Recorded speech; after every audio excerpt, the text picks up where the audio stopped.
നമസ്കാരം,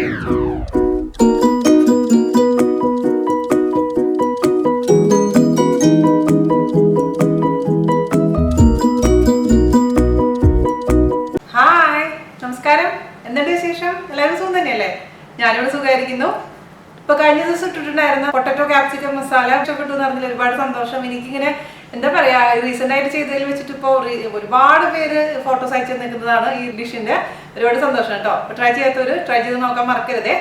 അപ്പൊ ഇന്ന് നമ്മൾ ചെയ്യാൻ പോകുന്നത് ഒരു ഹെൽത്തി ആയിട്ടുള്ള, ഇപ്പോൾ ഡയറ്റ് ഒക്കെ നോക്കുന്നവർക്കൊക്കെ പറ്റുന്ന ഒരു റെസിപ്പിയാണ്. അതായത് ഓട്സ് പുട്ട്. അപ്പൊ കഴിഞ്ഞ ദിവസം ഞാൻ ഓട്സ് പുട്ടിന്റെ കാര്യം പറഞ്ഞിരുന്നപ്പോൾ ഒരുപാട് റിക്വസ്റ്റ് എനിക്ക് വന്നിരുന്നു. പൊട്ടറ്റോ മസാല ഓട്സ് പുട്ട് കൂട്ടിയാണ് ഞാൻ കഴിച്ചതെന്ന് പറഞ്ഞപ്പോൾ അല്ലെങ്കിൽ ഞാൻ ചെയ്യാൻ വിചാരിച്ചിട്ടുണ്ടായിരുന്നു. അപ്പോൾ എല്ലാ കാര്യങ്ങളും ഞാൻ വിശദമായി പറഞ്ഞു തന്നിട്ടുണ്ട്. അത് പറയാത്ത എന്തെങ്കിലും കാര്യങ്ങളുണ്ടെങ്കിൽ ചോദിച്ചോളൂ, ഞാൻ പറഞ്ഞുതരാം. എന്താണെന്നറിയാമോ, ഞാനൊരു ഈ വീഡിയോ ചെയ്യുന്നത് ഡീറ്റെയിൽ ആയിട്ട് ലോങ് ആയിട്ട് ചെയ്യുന്നതിന്റെ മെയിൻ ഉദ്ദേശം തന്നെ മാക്സിമം നിങ്ങൾക്ക് വരാൻ പറ്റാവുന്ന ഡൗട്ട്സുകളൊക്കെ ഞാൻ അതിൽ ക്ലിയർ ചെയ്ത് തരുന്നുണ്ട്. ഇപ്പൊ ഞാൻ പറഞ്ഞ കാര്യങ്ങൾ വീണ്ടും നിങ്ങൾ ചോദിക്കുമ്പോൾ പിന്നെ എനിക്ക് അങ്ങനെ കമന്റ്സ് എഴുതാൻ പറ്റില്ല. അതുകൊണ്ട് ഞാൻ അതിൽ എന്തെങ്കിലും മറന്നു പോയിട്ടുണ്ടെങ്കിൽ അത് എന്താ പറയാ, ഞാൻ അതിൽ പറയാത്ത എന്തെങ്കിലും ഡൗട്ടുകൾ ഉണ്ടെങ്കിൽ ചോദിച്ചോളൂ, ഞാൻ പറഞ്ഞുതരാം. അപ്പൊ വീഡിയോ ദയവേത് മുഴുവൻ ഇരുന്ന് കാണുക, അതാണ് അതിന്റെ സൊല്യൂഷൻ കേട്ടോ. പിന്നെ വേറൊരു കാര്യം പറയാൻ എന്താന്ന് വെച്ച് കഴിഞ്ഞാല്, ക്രിസ്മസ് ചാലഞ്ച് ഇല്ലേ നമ്മുടെ, അത് ഇന്നാണ് ലാസ്റ്റ് ഡേറ്റ്. ഇന്ന് 12 മണി വരെയുണ്ട് സമയം. 35 പേര് ഇതുവരെ ചെയ്തിട്ടുണ്ട്. അവരെല്ലാവരും ചെയ്തവരൊക്കെ എനിക്ക് ഫോട്ടോസൊക്കെ അയച്ചു തന്നിട്ടുണ്ട്. അപ്പോൾ ഇനിയും കുറച്ച് സമയമുണ്ട്, വേണമെങ്കിൽ കംപ്ലീറ്റ് ചെയ്യാത്തവർക്ക് ചെയ്ത് ഫോട്ടോസ് അയച്ചു തരാം കേട്ടോ. അപ്പോൾ ഞാൻ നാളെ എല്ലാവരുടെ, അതായത് അടുത്ത വീഡിയോയിൽ ഈ ചെയ്തവരുടെ എല്ലാവരുടെ പേരുകളും ഒക്കെ പറയുന്നതായിരിക്കും. അപ്പോൾ നമുക്ക് ഒട്ടും വൈകാണ്ട് ഹെൽത്തി ആയിട്ടുള്ള ഓട്സ് പുട്ട് എങ്ങനെ തയ്യാറാക്കാം എന്ന് നോക്കിയിട്ട് വരാം. അപ്പോൾ നമുക്ക് ഓട്സ് വെച്ചിട്ട് പുട്ടുണ്ടാക്കാൻ തുടങ്ങാം. അപ്പം അതിനുവേണ്ടി ഞാനിവിടെ 2 ഗ്ലാസ് ഓട്സ്, ഇത് വൈറ്റ് ഓട്സ് ആണ് കേട്ടോ. സാധാരണ ഞാൻ ഉപയോഗിക്കാറുള്ള വൈറ്റ് ഓട്സ് ആണിത്. നിങ്ങളുടെ കയ്യിലുള്ളത് ഏത് ഓട്സ് ആണെങ്കിലും കുഴപ്പമില്ല. ഇപ്പൊ മൾട്ടിഗ്രെയിൻ ഓട്സ് ഒക്കെ ആണെന്നുണ്ടെങ്കിൽ അതിൻ്റെ ഉള്ളിൽ നട്ട്സും അതേപോലെ തന്നെ കിസ്മിസ് ഒക്കെ ഉണ്ടാവും. അപ്പൊ അത് റിമൂവ് ചെയ്തതിന് ശേഷം നിങ്ങൾക്ക് അത് വെച്ചിട്ടും ഉണ്ടാക്കാവുന്നതാണ്. പക്ഷെ ഞാൻ എപ്പോഴും ഇതേപോലെയുള്ള പ്ലെയിൻ ആയിട്ടുള്ള വൈറ്റ് ഓട്സ് വെച്ചിട്ടാണ് ചെയ്യാറ്. അപ്പൊ ഞാൻ എന്താ ചെയ്തെന്ന് വെച്ച് കഴിഞ്ഞാൽ 2 ഗ്ലാസ് എടുത്തിട്ട് ജസ്റ്റ് ഒരു അരിപ്പയിൽ വെച്ചിട്ട് ഒന്നങ്ങ് അരിച്ചെടുക്കുക. അതായത് എന്തിനാണെന്നറിയാമോ അങ്ങനെ ചെയ്യുന്നത്? അപ്പൊ അങ്ങനെ ചെയ്ത് കഴിഞ്ഞാല് ഭയങ്കരമായിട്ട് ഒട്ടിപ്പിടിക്കുന്ന പൊടികളൊക്കെ ഉണ്ടല്ലോ, അതങ്ങ് പോയിക്കോളും. എന്റെ കുഴപ്പമെന്ന് വെച്ച് കഴിഞ്ഞാൽ ഇപ്പൊ ഇത് ഓട്സ് എന്ന് പറഞ്ഞാൽ ആകെ സ്റ്റിക്കി ആയിട്ടുള്ളത് ഒട്ടിപ്പിടിക്കുന്ന ഒരു ഇൻഗ്രീഡിയന്റ് ആണ്. അപ്പോൾ ആ എക്സസ് ആയിട്ടുള്ള പൊടി നമ്മൾ കളഞ്ഞു കഴിഞ്ഞാൽ ഒരു പരിധി വരെ നമുക്ക് ഈ പുട്ടുണ്ടാക്കുന്ന പുട്ടുകുറ്റിയിൽ ഒട്ടിപ്പിടിക്കാതിരിക്കാൻ ഹെൽപ്പ് ചെയ്യും. അത് അരിച്ചിട്ടില്ലെങ്കിലും കുഴപ്പമൊന്നുമില്ല കേട്ടോ. പിന്നെ 2 തരത്തിൽ ഞാൻ കാണിച്ചു തരാം ഓട്സ് പുട്ട് ഉണ്ടാക്കുന്ന രീതി. അപ്പോൾ സാധാരണ രീതിയിൽ നമ്മൾ മോൾഡിൽ നമുക്ക് ഉണ്ടാക്കാം, അതല്ലെങ്കിൽ ജസ്റ്റ് ഒന്ന് ആവിയിൽ കയറ്റിയിട്ട് വെറുതെ ഒരു പാത്രത്തിൽ ഇട്ടിട്ടും ഉണ്ടാക്കാം. അത് രണ്ടും ഞാൻ കാണിച്ചു തരാം. അപ്പോൾ 2 ഗ്ലാസ് എടുത്തിട്ട്, ഇപ്പോൾ സാധാരണ രീതിയിൽ ഞാൻ എന്താ ചെയ്യാന്ന് വെച്ച് കഴിഞ്ഞാൽ കുറച്ചധികം ഓട്സ് എടുത്തിട്ട് ഒരുമിച്ചെടുത്ത് അരിച്ച് അങ്ങ് പൊടിച്ചു വെക്കും. അപ്പൊ പിന്നെ ഉണ്ടാക്കുന്ന സമയത്ത് നമ്മൾ പൊടിക്കാൻ നിൽക്കേണ്ട ആവശ്യമില്ല. ഇതിപ്പോൾ നിങ്ങൾക്ക് കാണിക്കാൻ വേണ്ടിയിട്ട് പുതിയതായിട്ട് ഞാൻ പൊടിക്കാത്ത ഓട്സാണ് എടുത്തിരിക്കുന്നത്. ഇത് ജസ്റ്റ് മിക്സിയുടെ ഒരു വലിയ ജാറിലിട്ടതിന് ശേഷം പൊടിച്ചെടുക്കണം. അപ്പോൾ മിക്സിയുടെ ജാറ് എപ്പോഴും വലുതായിരിക്കാൻ ശ്രദ്ധിക്കുക. മാത്രമല്ല മിക്സിയുടെ ജാറ് വെള്ളം ഇല്ലാതിരിക്കാൻ പ്രത്യേകിച്ച് ശ്രദ്ധിക്കണം. ഡ്രൈ ആയിരിക്കണം. അപ്പൊ എന്തെങ്കിലും വെള്ളം ഉണ്ടെന്നുണ്ടെങ്കിൽ നമുക്ക് പൊടിക്കാൻ പറ്റില്ല, ആകെ അങ്ങോട്ട് പിടിക്കും. അതുകൊണ്ട് അത് ഉറപ്പുവരുത്തണം. മിക്സിയുടെ ജാറ് നല്ല ഡ്രൈ ആയിട്ട് ഒട്ടും വെള്ളമില്ലാത്ത മിക്സിയുടെ ജാറായിരിക്കണം എന്നുള്ള കാര്യം. ഓക്കെ, അതിലോട്ട് നമുക്ക് ഈ 2 ഗ്ലാസ് ഓട്സ് ഇട്ടതിന് ശേഷം ജസ്റ്റ് ഒന്ന് വിപ്പ് ചെയ്തെടുത്താൽ മതി. ഓവറായിട്ട് അങ്ങ് ഫൈൻ പൗഡറായിട്ട് ഒരിക്കലും പൊടിക്കരുത് ഓട്സ്. അതെന്താന്ന് വെച്ച് കഴിഞ്ഞാൽ ഞാൻ പറഞ്ഞല്ലോ ആകെ ഒട്ടിപ്പിടിക്കുന്ന ഒരു സംഭവമാണ്. അരിപ്പുട്ടുണ്ടാക്കിയപ്പോൾ ഞാൻ പറഞ്ഞിട്ടുണ്ടായിരുന്നില്ലേ, തരിയോട് കൂടിയുള്ള പൊടിയാണ് നമുക്ക് എപ്പോഴും സോഫ്റ്റ് പുട്ടുണ്ടാക്കാൻ നല്ലത്. അപ്പം അതുപോലെ തന്നെയാണ് ഓട്സിന്റെ കാര്യത്തിലും. ജസ്റ്റ് ഒന്ന് വിപ്പ് ചെയ്തെടുക്കുക. അതായത് ഇച്ചിരി തരിയോട് കൂടിയുള്ള ഓട്സ് വേണം നമുക്ക്, അല്ലാതെ ഫൈൻ പൗഡർ ആവാൻ പാടില്ല. പിന്നെ വേറൊരു കാര്യം ഞാൻ പറയാൻ ആഗ്രഹിക്കുന്നത് എന്താണെന്ന് വെച്ച് കഴിഞ്ഞാൽ, ഞാനിവിടെ ഓട്സ് ഒരിക്കലും ഫ്രൈ ചെയ്യാറില്ല. ചിലവർ വറുത്തിട്ടാണ് പുട്ടുണ്ടാക്കാറ്. അതുപോലെ തന്നെ ഗോതമ്പ് പൊടി ഞാൻ വറക്കാറില്ല. വറക്കാതെ തന്നെ പുട്ടുണ്ടാക്കുന്ന ആ ഒരു പുട്ടിന്റെ ടേസ്റ്റാണ് എനിക്കിഷ്ടം. അപ്പം നിങ്ങൾക്ക് അതേസമയം ഇത് വറക്കണം എന്നുണ്ടെങ്കിൽ ഓട്സ് ജസ്റ്റ് ഒരു പാത്രത്തിലിട്ടതിന് ശേഷം വറുത്തെടുക്കാം, അതിൻ്റെ ഒരു പച്ചമണം മാറുന്നവരെ. പക്ഷെ ഞാനത് പ്രിഫർ ചെയ്യുന്നില്ല. ഞാൻ ഉണ്ടാക്കി നോക്കിയിട്ടുണ്ട്. ഇപ്പോൾ ഗോതമ്പ് പൊടി ആണെങ്കിലും ഓട്സ് ആണെങ്കിലും ഫ്രൈ ചെയ്തിട്ട് ഉണ്ടാക്കി നോക്കിയിട്ടുണ്ട് പുട്ട്. പക്ഷെ അതിനേക്കാളും എനിക്ക് പേഴ്സണലി ഇഷ്ടം ഫ്രൈ ചെയ്യാത്തതാണ്. കാരണം അതിൻ്റെ സ്മെൽ എന്താണോ എനിക്ക് പിടിക്കാറില്ല. ടേസ്റ്റ് വൈസും കുറച്ച് നല്ല ഡിഫറൻസ് ഉണ്ട്. അപ്പോൾ എൻ്റെ പുട്ടിൻ്റെ റെസിപ്പിയിൽ പലരും എന്നോട് പറയാറുണ്ട്, ചേച്ചി ഇത് ഫ്രൈ ചെയ്ത് നോക്കുന്നത്. പക്ഷെ ഞാൻ ചെയ്തിട്ടുള്ളത് കൊണ്ടാണ് ഞാനത് പ്രിഫർ ചെയ്യാത്തത് കേട്ടോ. പിന്നെ നിങ്ങളുടെ പേഴ്സണൽ ചോയ്സസ് അനുസരിച്ച് നിങ്ങൾക്ക് റെസിപ്പീസിൽ നിങ്ങളുടെ സൗകര്യം അനുസരിച്ച് മാറ്റങ്ങൾ വരുത്താം. പക്ഷേ ഇപ്പോൾ നമുക്കിത് ഒന്ന് ജസ്റ്റ് ഒന്ന് വിപ്പ് ചെയ്തെടുക്കാം കേട്ടോ. അപ്പം ഞാൻ ജസ്റ്റ് ഒന്ന് വിപ്പ് ചെയ്തെടുത്തിട്ടുണ്ട്. അതായത് ഇതിൽ തരിതരിയായിട്ട് കിടപ്പുണ്ട് ഓട്സ്, ഒരുപാട് ഫൈൻ പൗഡർ ആയിട്ടില്ല. ഇത് നമുക്കിനി ഒരു പാത്രത്തിലോട്ട് ഇട്ട് കൊടുക്കാം. അപ്പം ഇത് മുഴുവനും വേണ്ട കേട്ടോ നമ്മളെ പുട്ടിന്. അപ്പോൾ ഞാൻ എക്സസൈസ് പൊടിച്ച് വെച്ചു എന്ന് മാത്രം, കാരണം നമ്മൾ ഉണ്ടാക്കുമ്പോൾ തന്നെ കറക്റ്റ് അളവ് പറയാൻ പറ്റുള്ളൂ. അപ്പോൾ ആ സമയത്ത് പുട്ടുപൊടി ഇല്ലാതെ വരാൻ പാടില്ലല്ലോ. അപ്പോൾ ഇനി നമുക്ക് ഉണ്ടാക്കാൻ തുടങ്ങാം. അതിന് വേണ്ടിയിട്ട് ഒരു പാത്രം എടുക്കുക. ആ പാത്രത്തിലോട്ട് നമ്മൾ സാധാരണ ഞാൻ പുട്ടുണ്ടാക്കുന്ന പോലെ തന്നെയാണിതും വെള്ളം ഒഴിച്ച് കൊടുക്കുക. അപ്പം ഞാനിപ്പോൾ തൽക്കാലം 1/4 ഗ്ലാസ് വെള്ളമാണ് ഒഴിക്കുന്നത്. അതായത് സ്പൂണിൻ്റെ അളവിൽ ഞാൻ പറയാം, 7 ടേബിൾ സ്പൂൺ വെള്ളം ഞാൻ അതിലേക്ക് ഒഴിച്ചു കൊടുത്തിട്ടുണ്ട്. ഇത് ചൂടുവെള്ളമൊന്നുമല്ല, സാധാരണ നോർമൽ ടെമ്പറേച്ചർ ആയിട്ടുള്ള വെള്ളമാണ് ഞാൻ ഒഴിച്ചു കൊടുത്തിരിക്കുന്നത്. അതിലോട്ട് നമുക്ക് അല്പം ഉപ്പ് ചേർത്ത് കൊടുക്കാം. ഉപ്പ് നമ്മൾ എപ്പോഴും ശ്രദ്ധിക്കുക, പുട്ടിൽ പ്രത്യേകിച്ചും ഓവറായിട്ട് ഉപ്പിടാൻ പാടില്ല. പ്രത്യേകിച്ച് പഴം കൂട്ടി കഴിക്കുമ്പോഴൊക്കെ ഉപ്പ് കൂടി കഴിഞ്ഞാൽ വളരെ ബുദ്ധിമുട്ടാണ് കഴിക്കാൻ. അപ്പം അത് ശ്രദ്ധിക്കുക. ഉപ്പിട്ട് കൊടുത്തിട്ടുണ്ട്. ഇനി നമുക്ക് ഇതിലേക്ക് ഇട്ട് കൊടുക്കേണ്ടത്, അതിലോട്ട് നമുക്ക് 2 ടേബിൾ സ്പൂൺ നാളികേരം ഇട്ട് കൊടുക്കുക. ഇപ്പോൾ 2 ടേബിൾ സ്പൂൺ തൽക്കാലത്തേക്കാണ് ഞാൻ ഇട്ടിരിക്കുന്നത്. അത് കഴിഞ്ഞ് ഇനിയും 1 ടേബിൾ സ്പൂണും കൂടി ഇടും. പിന്നെ നാളികേരം പക്ഷേ ഇതിൽ ചേർക്കണം ഒരു നിർബന്ധമില്ല, അത് ഓപ്ഷണലാണ്. പക്ഷേ ഞാൻ പുട്ടുണ്ടാക്കുമ്പോൾ നാളികേരം ചേർക്കാൻ കൂടുതൽ ഇഷ്ടപ്പെടാറുണ്ട്. അത് പ്രത്യേക ടേസ്റ്റാണ് നമ്മുടെ പുട്ടിന്. അപ്പോൾ 2 ടേബിൾ സ്പൂൺ നാളികേരവും 7 ടേബിൾ സ്പൂൺ വെള്ളവും ഉപ്പുമാണ് ഞാനിപ്പോൾ തൽക്കാലം ഇതിലേക്ക് ചേർത്ത് കൊടുത്തിരിക്കുന്നത്. ഇനി നമുക്കിതിലേക്ക് ഓട്സ് ഇട്ട് കൊടുക്കാം. അപ്പോൾ നമ്മൾ പൊടിച്ചു വെച്ചിരിക്കുന്നതിൽ നിന്ന് 1 ഗ്ലാസ് ഓട്സ് ഞാൻ അളന്നെടുത്തിട്ടുണ്ട്. നമുക്കത് ഈ വെള്ളത്തിലോട്ട് കുറച്ചായിട്ട് അങ്ങ് ഇട്ട് മിക്സ് ചെയ്ത് കൊടുക്കണം. നമ്മൾ ഗോതമ്പ് പുട്ട് ചെയ്തില്ലേ, സെയിം പ്രൊസീജിയർ തന്നെ, ഒരു മാറ്റവും ഇല്ല. അപ്പോൾ ഒരു കാര്യം ശ്രദ്ധിക്കേണ്ടത് എന്താണെന്ന് വെച്ച് കഴിഞ്ഞാൽ, പുട്ട് നനയ്ക്കുമ്പോൾ പുട്ടിൻ്റെ നനവ് ഒരു ഇമ്പോർട്ടൻറ്റ് പാർട്ടാണ് നമ്മുടെ പുട്ടിൻ്റെ ടേസ്റ്റിൽ, ടെക്സ്ചറിലും. കാരണം പുട്ടിൽ വെള്ളം കുറവാണെങ്കിൽ പുട്ട് ഭയങ്കരമായിട്ട് ഡ്രൈ ആയിട്ട് പോകും. പുട്ടിൽ വെള്ളം കൂടിക്കഴിഞ്ഞാലും ആകെ ഒട്ടിപ്പിടിക്കും. അപ്പം അത് ശ്രദ്ധിക്കുക. അപ്പം നമ്മൾ കുറച്ചായിട്ട് അങ്ങ് ഇട്ട് കൊടുത്തങ്ങ് മിക്സ് ചെയ്ത് കൊടുക്കുക. അപ്പം നോക്കുമ്പോൾ ആകെ വെള്ളമാണ് അല്ലേ. അപ്പോൾ നിങ്ങൾ ഗോതമ്പ് പുട്ട് കണ്ടിട്ടുള്ള എൻ്റെ സബ്സ്ക്രൈബേഴ്സ് ആണെങ്കിൽ ടെൻഷൻ ആവില്ല. പക്ഷെ പുതിയതായിട്ട് ആരെങ്കിലും ഒരാൾ ഓട്സ് പുട്ട് കാണുന്നുണ്ടെങ്കിൽ ഇത് എന്താ സംഭവം എന്ന് വിചാരിച്ച് മൂക്കത്ത് വിരൽ വയ്ക്കുന്ന എനിക്കറിയാം. പക്ഷെ ഡോണ്ട് വെറി, ബി ഹാപ്പി. ഒരു കാര്യം ചെയ്യുമ്പോൾ എന്തെങ്കിലും ഒരു ഗുട്ടൻസ് ഇല്ലാണ്ട് നമ്മൾ അങ്ങനെ ചെയ്യില്ലല്ലോ. അപ്പോൾ എങ്ങനെ നമ്മൾ അങ്ങോട്ട് പതുക്കെ കുറച്ച് അങ്ങോട്ട് ഇട്ട് അങ്ങ് നനച്ചങ്ങ് എടുക്കുക. നല്ല നനവുണ്ടായിരിക്കണം, അത് പ്രത്യേകിച്ച് ശ്രദ്ധിക്കണം കേട്ടോ. നനവ് കുറഞ്ഞു കഴിഞ്ഞാൽ ഹാർഡായിട്ട് പോകും നമ്മുടെ പുട്ട്. ഇതിപ്പോൾ എൻ്റെ കയ്യിൽ ഒട്ടിപ്പിടിക്കുകയാണ്. മൊത്തത്തിൽ ഞാനിപ്പോൾ ഇതിലേക്ക് 1 ഗ്ലാസ് പൊടിച്ച ഓട്സ് ചേർത്ത് കൊടുത്തിട്ടുണ്ട്. നന്നായിട്ട് അങ്ങ് മിക്സ് ചെയ്ത് കൊടുക്കുക. അതായത് വെള്ളം എല്ലാ ഭാഗത്തേക്കും എത്തണം ഓട്സിൻ്റെ. അപ്പോൾ ഇങ്ങനെ നോക്കുമ്പോൾ ഒരു കട്ട പിടിച്ചിട്ടുള്ള ഒരു സംഭവമായിട്ടാണ് ഇരിക്കുന്നത് അല്ലേ. ഇപ്പോൾ ഇത് 2 രീതിയിൽ നമുക്ക് ചെയ്യാം. ഞാൻ 2 രീതിയിലും ചെയ്യാറുണ്ട്. എന്താണെന്ന് വെച്ച് കഴിഞ്ഞാൽ, ഇതിൽ ഞാനിനി മിക്സിയിൽ ക്രഷ് ചെയ്യുമ്പോൾ ഒന്നില്ലെങ്കിൽ ഈ പൊടിച്ച ഓട്സിൻ്റെ ബാക്കി ഇട്ട് കൊടുക്കും, അതല്ല എന്നുണ്ടെങ്കിൽ ഗോതമ്പ് പൊടി ഇട്ട് കൊടുക്കും. അപ്പോൾ ഒട്ടും ഗോതമ്പ് പൊടി ഇഷ്ടപ്പെടാത്തവർക്ക് ഓട്സ് തന്നെ ഇട്ട് കൊടുത്താൽ മതി. അതേസമയം ഗോതമ്പ് പൊടി ഇടുമ്പോഴത്തെ ഒരു ഗുണം എന്താണെന്ന് വെച്ച് കഴിഞ്ഞാൽ, നമ്മുടെ പുട്ടുകുറ്റിയിൽ ഒട്ടിപ്പിടിക്കില്ല. പുട്ടിൻ്റെ മോൾഡിൽ നമ്മൾ ഒട്ടിപ്പിടിക്കാൻ ചാൻസ് കുറവാണ്. പക്ഷേ ഞാനിപ്പോൾ റീസെൻ്റ് ആയിട്ട് എന്താ ചെയ്യുന്നതെന്ന് വെച്ച് കഴിഞ്ഞാൽ, ഒരുമിച്ച് അങ്ങ് ആവി കയറ്റണത്, മോൾഡൊന്നും ഇല്ലാണ്ട് ഒരു പാത്രത്തിൽ തന്നെയാണ് എടുത്തിട്ടാണ് ആവി കയറ്റുന്നത്. അപ്പോൾ പിന്നെ ഓട്സ് ഇട്ടാൽ മാത്രം മതി, ഗോതമ്പിൻ്റെ ആവശ്യമില്ല. അതേസമയം മോൾഡിൽ ഞാൻ എപ്പോഴും കുറച്ച് ഗോതമ്പും കൂടി ഇടാനാണ് പ്രിഫർ ചെയ്യുന്നത് കേട്ടോ. അപ്പോൾ അതെ, ഇങ്ങനത്തെ ഒരു രൂപമായിട്ടുണ്ട്. ഓക്കെ, ഇത് നമുക്ക് നമ്മുടെ മിക്സിയുടെ വലിയ ജാറിലോട്ട് ഇട്ട് കൊടുക്കാം, ഈ കട്ടകൾ. എന്നിട്ട് എന്ത് ചെയ്യണം, ഇത് ആകെ വെറ്റായിട്ടിരിക്കുകയാണ്, ആകെ കട്ടകളാണെന്നുള്ള ഉറപ്പ് വരുത്തുക. അതിലോട്ട് നമുക്ക് ആദ്യം തന്നെ 1 ടേബിൾ സ്പൂൺ പൊടിച്ചു വെച്ചിരിക്കുന്ന ഓട്സ് ചേർത്ത് ജസ്റ്റ് ഒന്ന് വിപ്പ് ചെയ്തെടുക്കുക. ഓവറായിട്ട് അങ്ങ് അരയ്ക്കാൻ പാടില്ല, ഹൈ സ്പീഡിൽ ഇടാൻ പാടില്ല. ലെഫ്റ്റിലോട്ട് പൾസ് ബട്ടൺ മാത്രം അമർത്തുക. അതായത് പാനസോണിക് മിക്സിയിലാണെങ്കിൽ മഞ്ഞ കളറായിരിക്കും അതിൻ്റെ ബട്ടൺ. അതേസമയം വേറെ പല മിക്സികളിലും മിക്കവാറും ലെഫ്റ്റ് സൈഡിലോട്ടുള്ള നോബായിരിക്കും. അങ്ങനെ ജസ്റ്റ് ഒന്ന് പ്രസ് ചെയ്യുക, ഓഫ് ചെയ്യുക, അങ്ങനെ ചെയ്താൽ മാത്രം മതി. അല്ലാണ്ട് സ്പീഡിൽ കറക്കാൻ പാടില്ല കേട്ടോ. ഇതത് നമുക്കൊന്ന് പൾസ് ചെയ്തിട്ട് കൊണ്ടുവരാം. ഞാനിത് ജസ്റ്റ് ഒന്ന് വിപ്പ് ചെയ്തെടുത്തിട്ടുണ്ട്. അപ്പോൾ നോക്കി, കട്ടകളൊക്കെ ഉടഞ്ഞ് നല്ല സോഫ്റ്റ് ആയിട്ടുള്ള നല്ല നൈസ് ആയിട്ടുള്ള പുട്ടുപൊടി റെഡി ആയിട്ടുണ്ട്. ഇനി നമുക്കിത് പാത്രത്തിലോട്ട് മാറ്റാം. ഞാൻ പറഞ്ഞ പോലെ അത് പൾസ് ചെയ്യുമ്പോൾ സ്പീഡിൽ പൾസ് ചെയ്യാൻ പാടില്ല, അത് പ്രത്യേകിച്ച് ശ്രദ്ധിക്കുക. പിന്നെ വേറൊരു കാര്യം ശ്രദ്ധിക്കേണ്ട എന്താണെന്ന് വെച്ച് കഴിഞ്ഞാൽ, ഇപ്പോൾ ഓരോരുത്തരുടെ കയ്യിൽ കിട്ടുന്ന ഓട്സും ഡിഫറെൻ്റ് ആയിരിക്കും അല്ലേ. അപ്പം ഞാനിതിലേക്ക് 7 ടേബിൾ സ്പൂൺ വെള്ളത്തിന് 1 ഗ്ലാസ് ഓട്സാണ് ചേർത്തിരിക്കുന്നത്. പക്ഷേ നിങ്ങളുടെ ഓട്സിന് അത് ആയിരിക്കണം എന്നില്ല റേഷ്യോ.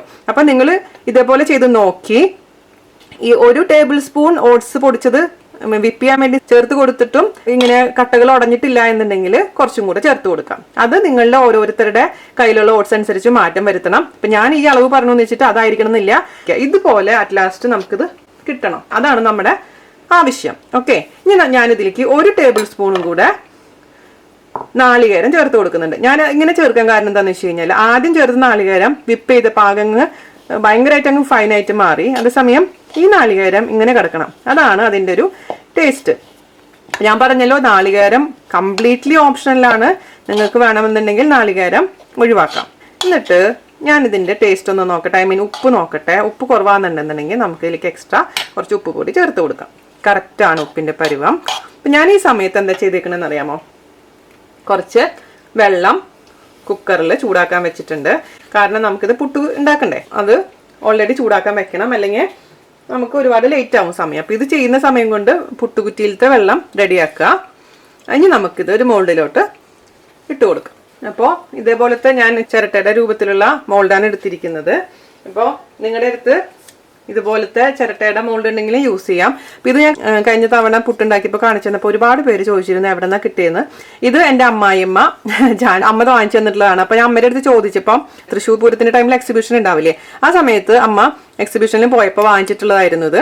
ഇപ്പോൾ എവിടെ കിട്ടുമെന്ന് എനിക്കറിയില്ല. ജസ്റ്റ് നിങ്ങൾക്കൊന്ന് കാണിച്ചു തന്നു എന്ന് മാത്രം. ഞാനിപ്പോൾ തൽക്കാലം ഇതിലാണ് ചെയ്യുന്നത്. എൻ്റെ ചില്ല് കാണുന്നില്ല, പക്ഷേ ചില്ലില്ലെങ്കിലും പ്രശ്നമില്ല. പിന്നെ ഒരു കാര്യം ശ്രദ്ധിക്കേണ്ടതെന്ന് വെച്ചാൽ ഈ മോൾഡ് എപ്പോഴും ഡ്രൈ ആയിരിക്കാൻ ശ്രദ്ധിക്കുക. ഇതിൽ വെള്ളമൊന്നും ഉണ്ടാവാൻ പാടില്ല, അത് പ്രത്യേകിച്ച് ശ്രദ്ധിക്കുക. പിന്നെ അതിലോട്ട് കുറച്ച് നാളികേരം ഇട്ട് കൊടുക്കുക.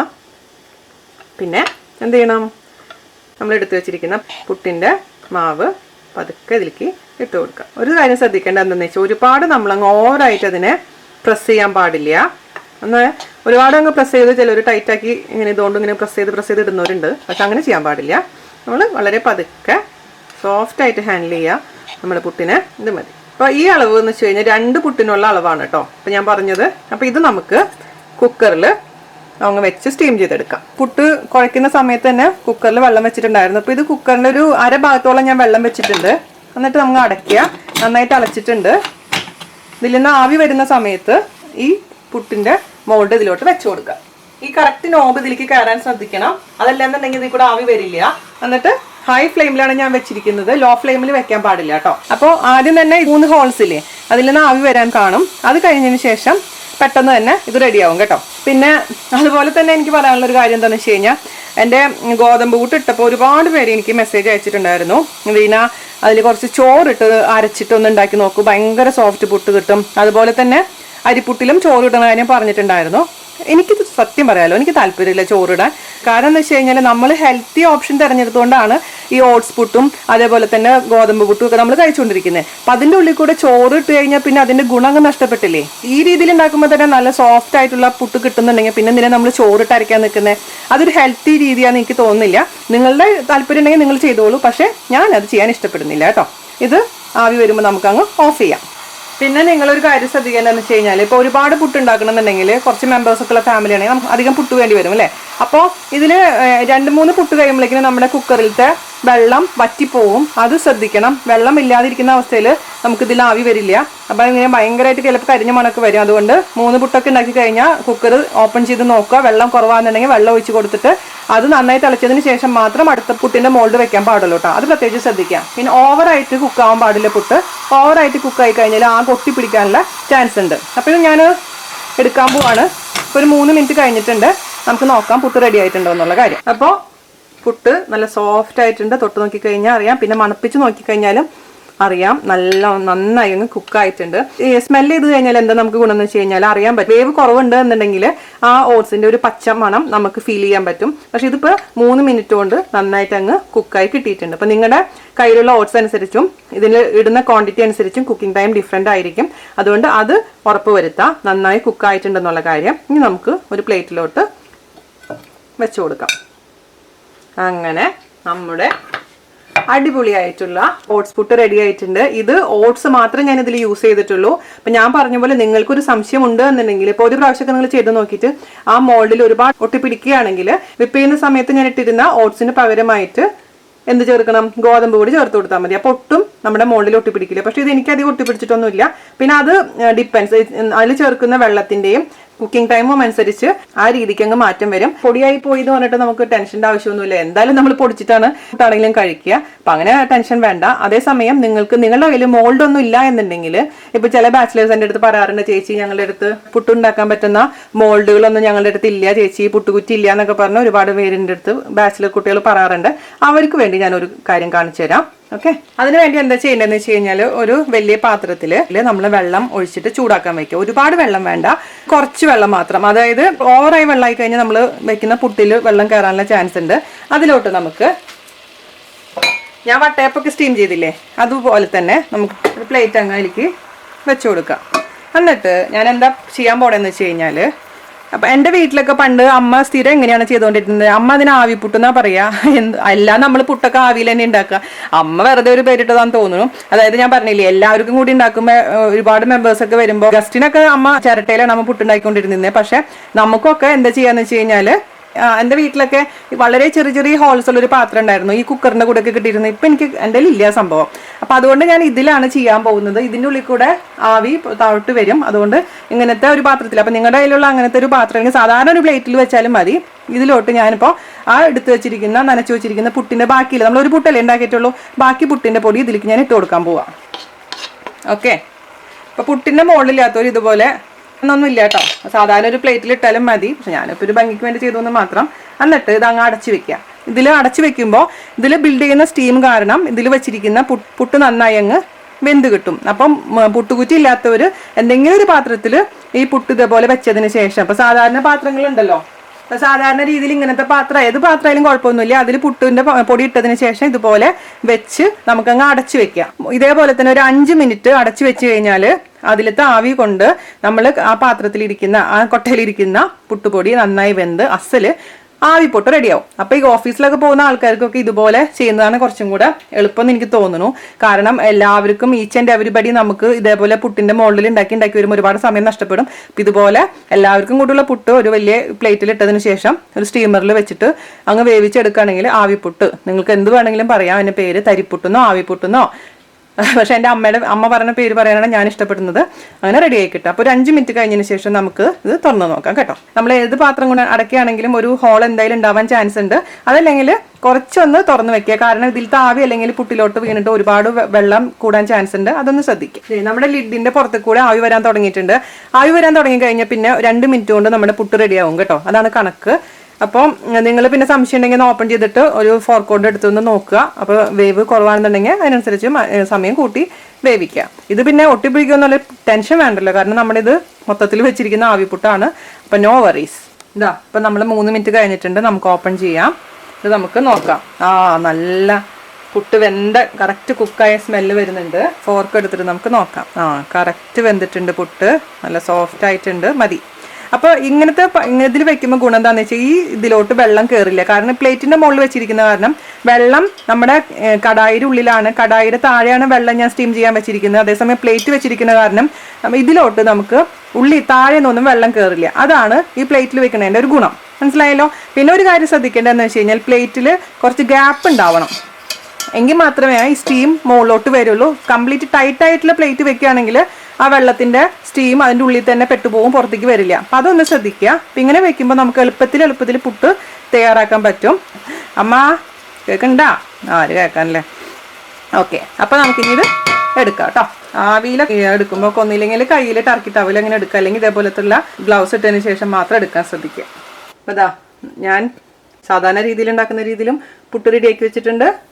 ഇതേപോലെ ആവിപ്പുട്ടും റെഡിയാക്കി വെച്ചിട്ടുണ്ട്. ഓക്കെ, അപ്പോൾ എല്ലാവരും ട്രൈ ചെയ്ത് നോക്കുക നമ്മുടെ ഹെൽത്തി ആയിട്ടുള്ള ഓട്സ് പുട്ട്. കാരണം ഞാനിപ്പോൾ ടൂർ പോയ കാരണം കുറച്ച് ഹെവി ആയിട്ട് ഫുഡൊക്കെ കഴിച്ചു. അപ്പോൾ എനിക്ക് തോന്നി കുറച്ചൊന്ന് ഡയറ്റ് ഒന്ന് നോക്കണം എന്ന് വെച്ചിട്ടാണ് ഞാനിപ്പോൾ ഉച്ചയ്ക്ക് മാത്രം അല്പം ചോറ് കഴിക്കും. പക്ഷെ കൂടുതലും ഞാൻ കറികളാണ് കഴിക്കാറ്. ഒരു 3-4 ടേബിൾ സ്പൂൺ ചോറിന് കുറച്ചധികം കറികൾ കൂട്ടിയിട്ടാണ് എൻ്റെ ഉച്ചക്കലത്തെ ലഞ്ച്. അപ്പോൾ മാക്സിമം ഞാനിപ്പോൾ റൈസ് ഒഴിവാക്കിക്കൊണ്ടിരിക്കുകയാണ്. അപ്പോൾ ഇതുപോലുള്ള ഓട്സിൻ്റെ ഐറ്റംസ് ബ്രേക്ക്ഫാസ്റ്റിനും അതുപോലെ ഡിന്നറിനും ഉൾപ്പെടുത്തി നോക്കാം നമുക്ക് എവിടം വരെ പോകുന്നുള്ള കാര്യം. അപ്പം ഞാനിപ്പോൾ ഇതിൻ്റെ കൂടെ കഴിക്കാൻ പോകുന്നത് കടലക്കറിയാണ്. ഇന്നലെ കഞ്ഞിക്ക് വേണ്ടി ഞാൻ കടല കുത്തി കാച്ചിട്ടുണ്ടായിരുന്നു. അപ്പോൾ ഇന്ന് എന്താ ചെയ്തെന്ന് വെച്ചാൽ കുറച്ച് ചൂടുവെള്ളം ഒഴിച്ച് അങ്ങ് തിളപ്പിച്ചെടുത്തു. അപ്പോൾ കുറച്ച് ഗ്രേവി പോലെയുള്ള കടലക്കറി നമുക്ക് കിട്ടി. അപ്പോൾ ഓട്സിൻ്റെ കൂടെ ഇപ്പോൾ ജാനൊക്കെ ഓട്സിൻ്റെ കൂടെ എന്ത് കറിയും കൂട്ടി കഴിക്കും. അപ്പോൾ ഇന്നലെ ഞാൻ പരിപ്പ് കുത്തി കാച്ചിട്ടുണ്ടായിരുന്നു. അപ്പോൾ ഇന്നലെ രാത്രി ഡിന്നറിന് ഓട്സിൻ്റെ പുട്ടും പരിപ്പ് കുത്തി കാച്ചിയതും കൂട്ടിയിട്ടാണ് പുള്ളിക്കാരൻ കഴിച്ചത്. അല്ലാന്ന് വെച്ച് കഴിഞ്ഞാൽ നിങ്ങൾക്ക് ഏത് കറി വേണ്ടി കൂട്ടിയിട്ടും ഓട്സ് കൂട്ടി കഴിക്കാം. അല്ലാന്ന് വെച്ച് കഴിഞ്ഞാൽ വെറും പപ്പടം കൂട്ടി കഴിക്കാം, പഴം കൂട്ടി കഴിക്കാം. അങ്ങനെ ഒരു എന്താ പറയുക കോമ്പിനേഷൻ എന്ന് പറയാൻ പ്രത്യേകിച്ചൊന്നുമില്ല. എല്ലാം കൂട്ടി കഴിക്കാൻ പറ്റുന്ന ഒരു സംഭവമാണ് പുട്ട്. പുട്ടിൻ്റെ ഒരു ഗുണം അതാണ്, എന്ത് കോമ്പിനേഷനും പുട്ടിൻ്റെ കൂടെ അങ്ങ് ചേരും. അപ്പോൾ ഇത് ഭയങ്കര സോഫ്റ്റാണ്, ചൂടോടുകൂടി കഴിക്കുക. പിന്നെ നിങ്ങൾക്ക് കൂടുതൽ ഉണ്ടാക്കി വെച്ചിട്ട് ഇപ്പോൾ ആവിപ്പുട്ടൊക്കെ ഉണ്ടാക്കിയിട്ട് കുറച്ച് ബാക്കി വന്നിട്ടുണ്ടെങ്കിൽ ഇതുപോലെ തന്നെ നിങ്ങൾക്ക് കഴിക്കേണ്ട സമയത്ത് ഇതേപോലെ സ്റ്റീമറിൽ വെച്ചൊന്ന് സ്റ്റീം ചെയ്തെടുത്താൽ മതി. സ്റ്റീമർ അല്ലെങ്കിൽ നമ്മൾ കടയിൽ ഞാൻ ചെയ്ത പോലെ ചെയ്താൽ മതി. അപ്പോൾ അങ്ങനെ നല്ല ഫ്രഷ് ആയിട്ടുള്ള പുട്ട് നമുക്ക് ഈവനിങ്ങും കഴിക്കാൻ പറ്റും കേട്ടോ. ഞാൻ കുറച്ച് പുട്ട് കഴിച്ച് നോക്കട്ടെ. ഞാൻ ആവിപ്പുട്ട് എടുത്തേക്കുന്ന കേട്ടോ, നൊസ്റ്റാൾജിക് പുട്ട്. ചാറോട് കൂടിയിട്ടുള്ള കറികളാണ് ഏറ്റവും ബെസ്റ്റ് കോമ്പിനേഷൻ. അടിപൊളി, ഭയങ്കര ടേസ്റ്റ് ആയിരുന്നു കേട്ടോ. അപ്പോൾ നിങ്ങൾക്ക് ഈ പറഞ്ഞ പോലെ പയറോ പരിപ്പോ കുത്തിക്കാച്ചി വെച്ചിട്ടും അടിപൊളി കോമ്പിനേഷൻ ആയിട്ടുണ്ട്. പുട്ടും പഴവും നല്ലതാണ്, വെറുതെ പുട്ട് കഴിക്കാനും നല്ലതാണ് കേട്ടോ. ചിലർ പഞ്ചസാരിട്ട് കഴിക്കും, പക്ഷേ പഞ്ചസാരിട്ട് കഴിക്കുമ്പോൾ നമ്മൾ ഡയറ്റ് ചെയ്യണമെന്നുള്ള ഓർമ്മ വേണം. അതുകൊണ്ട് മാക്സിമം പഞ്ചസാര ഒഴിവാക്കുക. അപ്പോൾ എല്ലാവരും ട്രൈ ചെയ്ത് നോക്കുക. അതിനുശേഷം എൻ്റെ അടുത്ത് അഭിപ്രായം പറയുക. അപ്പോൾ അടുത്ത റെസിപ്പി ആയിട്ട് വരുന്നവരെ നന്ദി, നമസ്കാരം. താങ്ക്